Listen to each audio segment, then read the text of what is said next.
dans le secteur de la chimie, on est un peu les fabricants de la chimie fine, un peu la haute couture du monde de la chimie.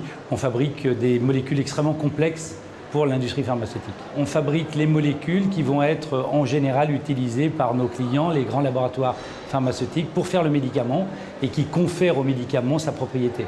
De la même façon, on est également actif dans le domaine de la chimie de spécialité, où là aussi on fait des sortes de principes actifs, on fait des additifs qui sont incorporés dans les huiles pour faire des lubrifiants industriels, où on fait des polymères qui sont étalés sur des puces dans le domaine de la microélectronique pour faire des écrans plats par exemple.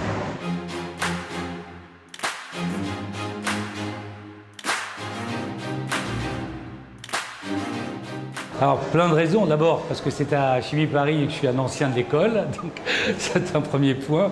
Le deuxième point, c'est que je crois que la diversité elle est absolument importante.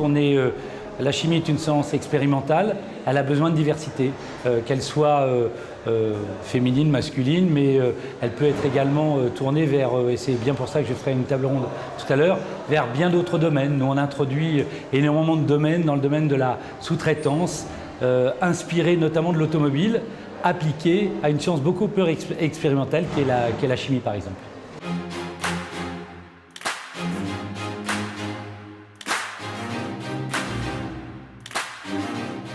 Alors qu'il soit masculin ou féminin, je dirais que ça n'a pas trop d'importance dans notre entreprise, peut-être plus au niveau des opérateurs, mais pour les cadres notamment, vous avez des postes merveilleux qui peuvent se proposer, qui peuvent aller des achats à la finance, gestion, au développement, au commercial et à la R&D bien entendu.